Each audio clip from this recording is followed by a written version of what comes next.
We've heard a lot of great ideas, and we'll be focusing the next 15 minutes on making it happen and doing the work, especially in the meantime between now and when some giant capital projects can occur. All right. I didn't realize I did the fade outs in that way, but it'll be a snowflake fade.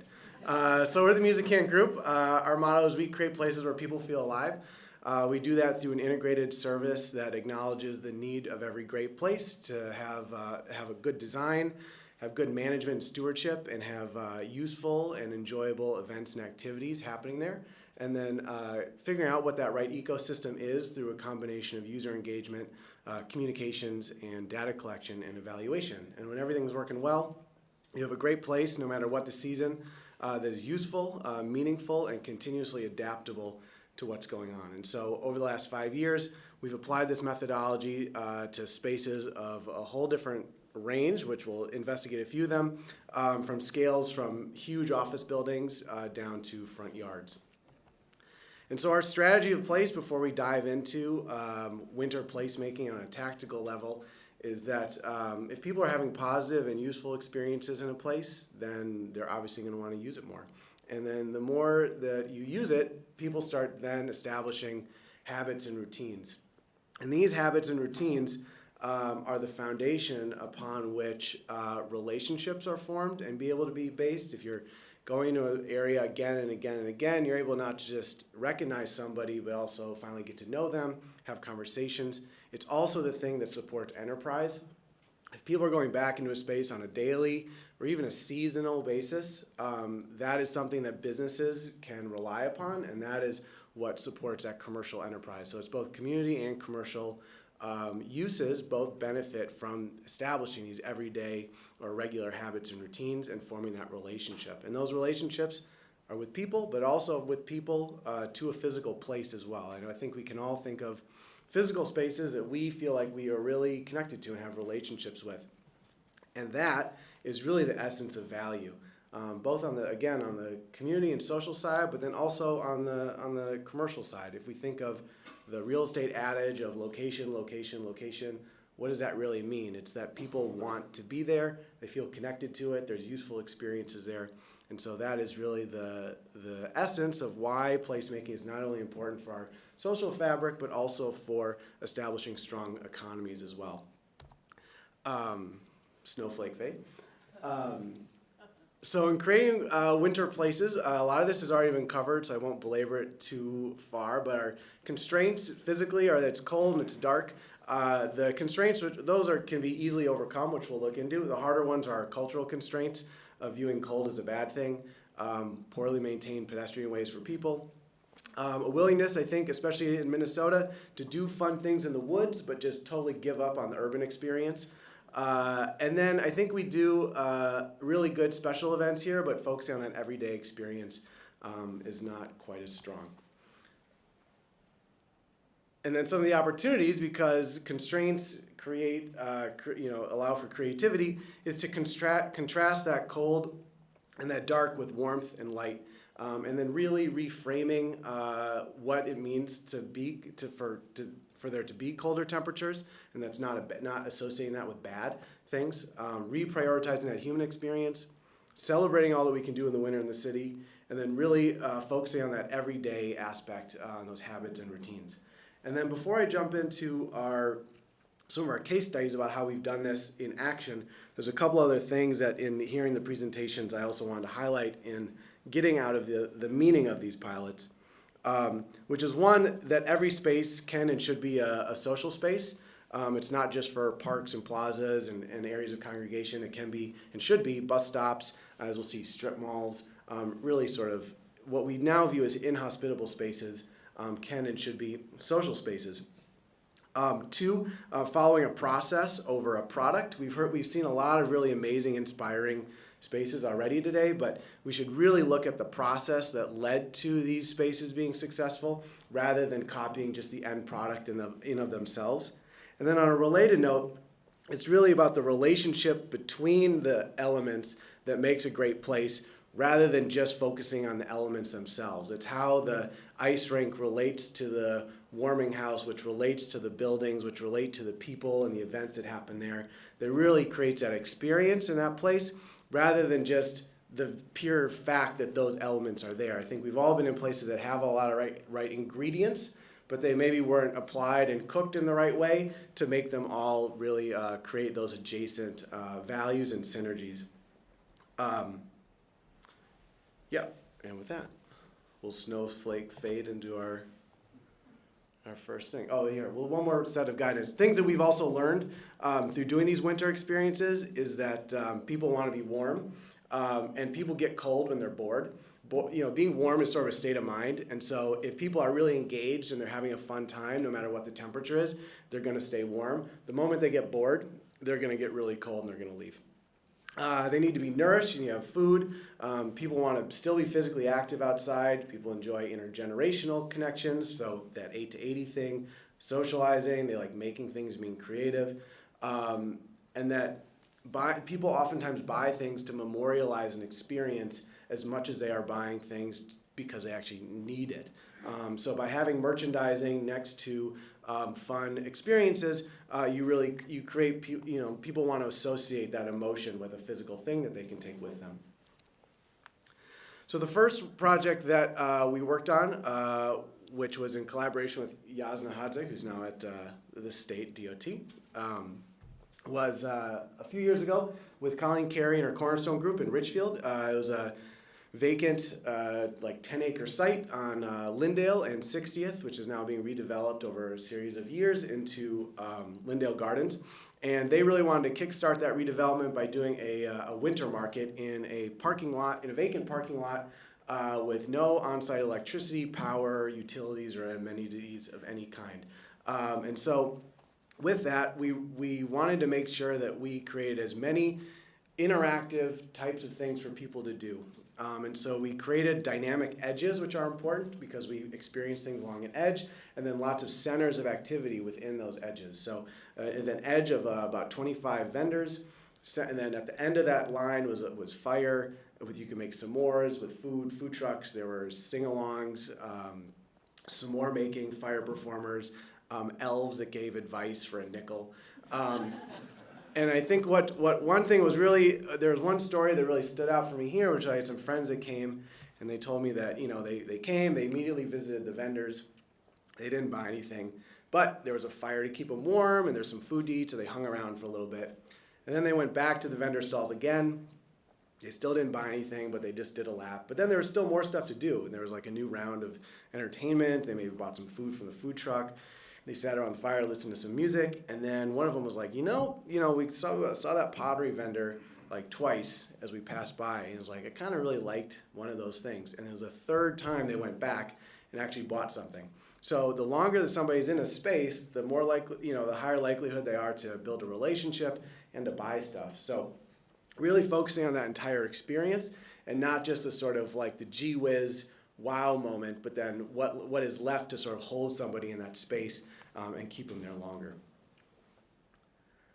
The second one we'll talk about is a really inhospitable space. This was a half-occupied ex-urban strip mall in Albertville that was recently purchased by the Hempel companies a few years ago when they brought us on, and they wanted to also sort of reposition this shopping center and reintroduce the community to the space, which everyone knows about mostly as the outlet mall capital of the northern suburbs. But this was really the neighborhood shopping center, and so they wanted to activate that and make it into a better place that people wanted to be. And so this is a challenging site and a challenging location, but we really, through the process of engaging with the community and really focusing on those core elements of keeping people warm, keeping people, it was a very cold day when we did this, it was probably like 5 degrees out, having interactive activities, involving different community groups, and having like a real range of things for people to do. As you can see, the common theme of the fire, music making, fire performers, involving the fire department in the fire is a great way to get through regulatory hurdles around doing outdoor fires. Pro tip. And as you can see, it's like how everything relates to each other was so critical. And so it was a really tight event physically with the everything rooted around that common center of those fires, with the food and the activities and the storefront and the businesses really adjacent to those things to make sure that the benefits we're really spreading out to all involved. And this is a great reminder, this project and a number of others that we'll talk about were really only made possible by my colleague Catherine O'Neill, who's in the back right next to Yasna, who's right next to Laura, who's also a champion of another project we'll talk about in a second. Which is this one, lo and behold. So this is a project we're now working on in downtown St. Paul, along with, it's funded through the Knight Foundation in very close collaboration with the city of St. Paul and Metro Transit. This is a future development site on 5th in Minnesota. It's also the busiest transit stop in downtown St. Paul, with the busiest light rail stop in the downtown network, as well as a very busy bus stop. And so for the last couple of years, this has been what that site has looked like since the light rail went in.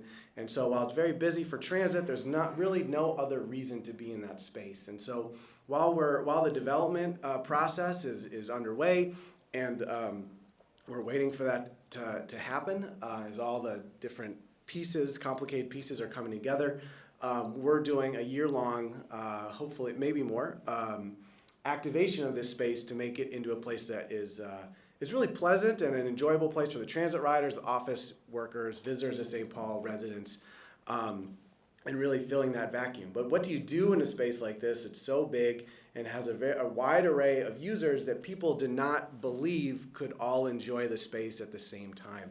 And so we've done 2 pop-up events thus far. One actually just happened yesterday in the Skyway.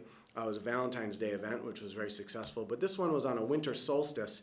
And so again, you'll see some common themes here with food, and there's s'mores and fire and cube, lawn games, and things like that. But what's really most important about here is like this photo here, which you'll see the police department playing cube and lawn games with a lot of the youth that were and transit riders that are in that space that have had not the greatest relationship with each other. And so again, it was the process.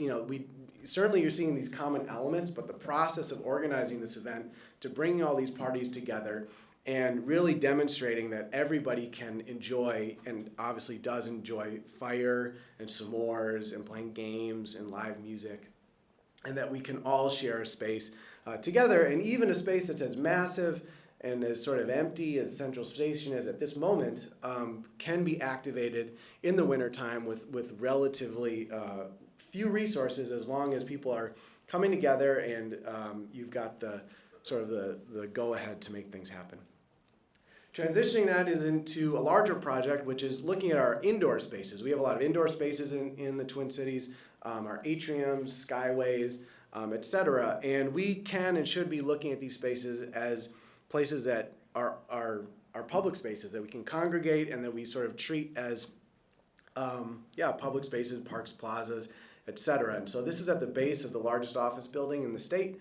And it's a third workplace, it's co-working, it's hotel lounge, it's a public venue for anybody to come in. You've got that central hearth, a Peace Coffee Bar, and then my colleague John, who's going to talk about the 612 Sauna Society, but he's in charge of putting on over 250 events here a year, which range from Valentine's Day card making we've done the last 2 days, summer farmers markets, mindfulness classes, handwork sessions, a whole host of things in the winter and the summertime to really utilize these common area spaces. And then on another larger scale, looking at new build projects and how they're thinking about the winter. This is a rendering of the Nordic House, which will be going in next to the Free House restaurant. It'll be a 9-ish story office building on Washington Avenue. Really exciting, with about a half-acre plaza right next to it. And United Properties and Cushman Wakefield, who's a leasing agent, if you're interested, Jim Montez is back there. He'd be happy to talk to you about it. It really wanted this to be a fun place in the summertime, but also the wintertime for the office tenants, but also the community and the nearby residences that are being built as well. So this is a summertime rendering, but for the winter, it'll have like a fire pit that'll be outside running year-round, and most exciting will be the first sort of outdoor curling court in Minneapolis and probably in the region as far as we know. And so that'll be a new sort of destination space, sort of like the outdoor version of Brits lawn bowling, that'll be accessible and fun for everybody and adjacent to all those other residences. And so with that, I'll finish up this last part before we segue over in talking about the Piazza on the Mall, which is a place where we tried a lot of things out. And another lesson of a lot of these things we've just shown is that you can do small pilot projects that lead to large-scale changes. With the Piazza, which was a space we ran for 3 years on Nicollet Mall for Westminster Presbyterian Church prior to their redevelopment of this space, which is currently happening now, and which will rebuild a plaza in this space. They really wanted us to push the boundary on what it would mean to be a real community space to invite people in throughout the year.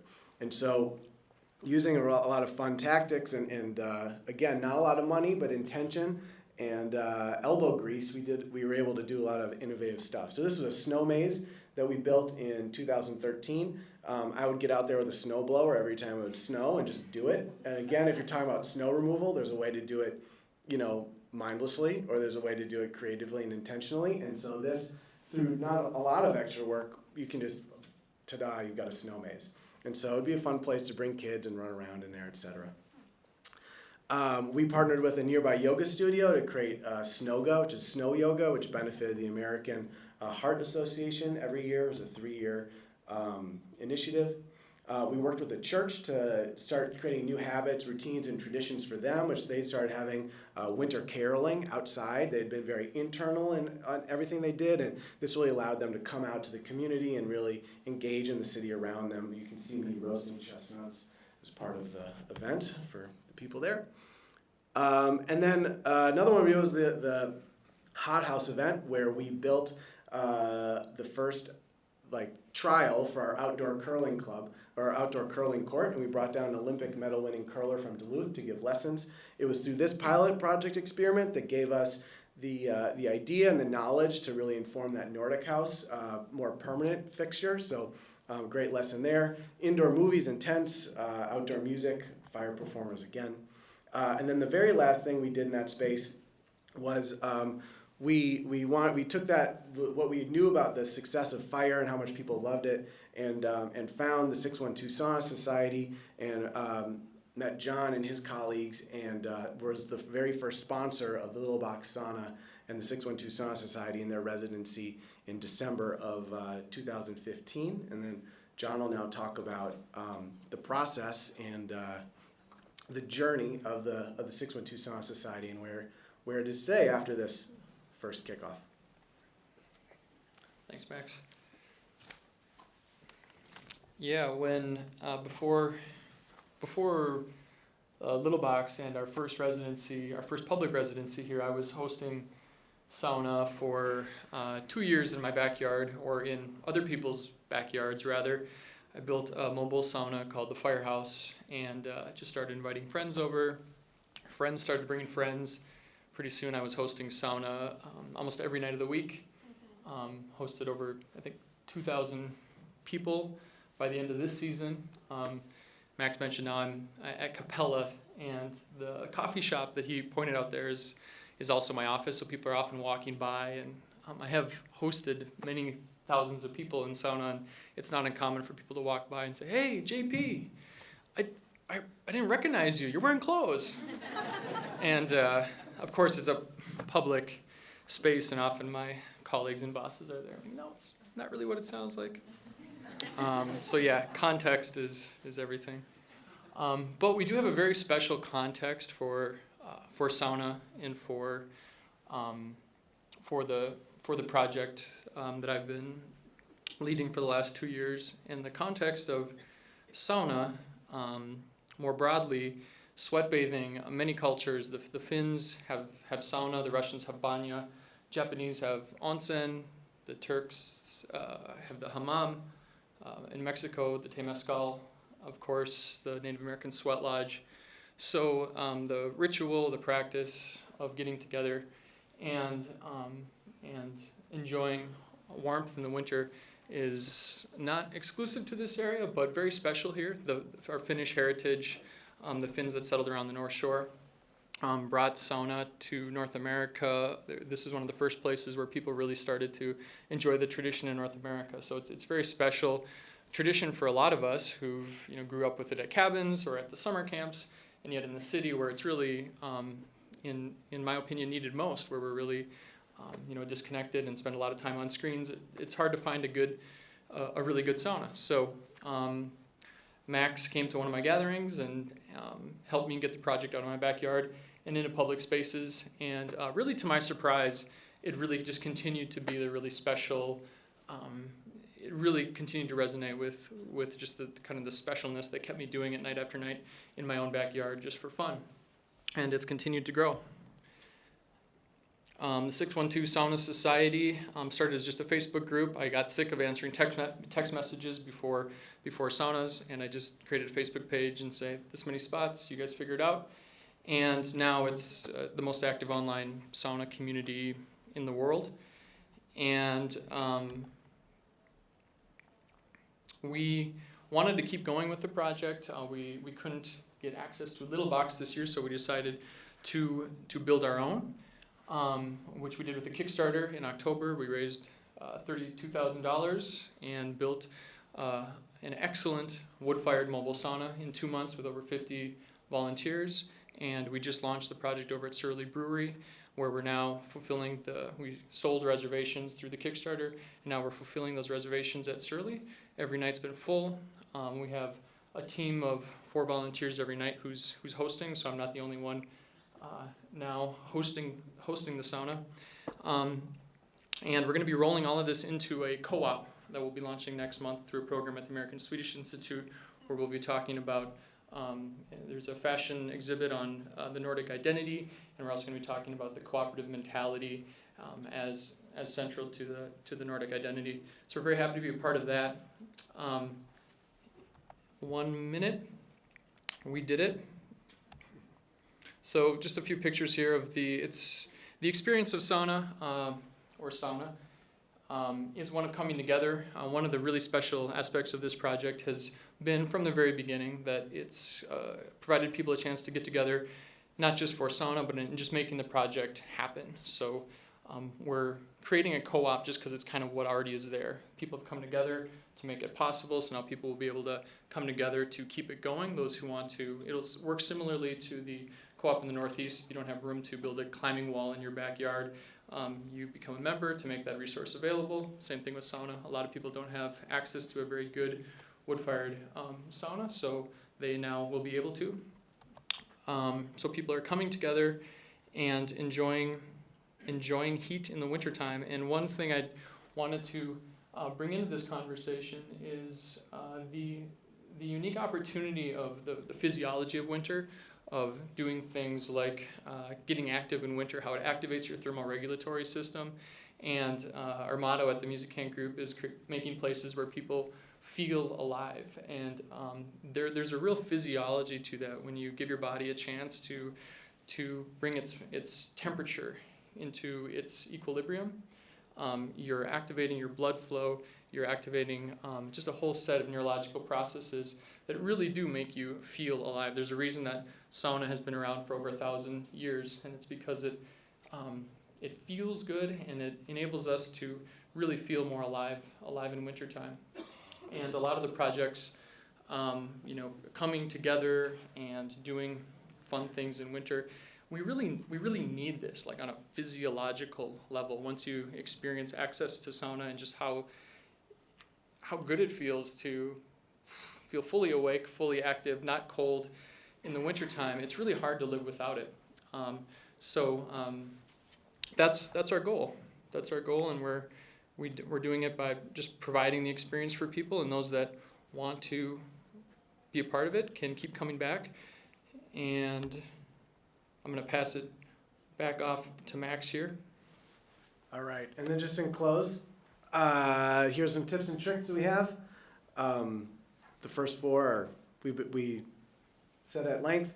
Per dollar spent, we'd also say focus on social and on programming. Make sure you budget for that in your capital projects on how to operate these designs and facilities that are being built. Again, treat those indoor spaces like they're public spaces. Leverage existing centers of winter activity. If you've got a great active ice rink, start putting more stuff around there and make it a fun place for people to stick around and really enjoy. And then also on your regulatory and licensing side, look to examine to make sure that small good things can happen easily, and that people can do these sort of small pop-up stuff without a lot of hurdles. So with that, thank you very much.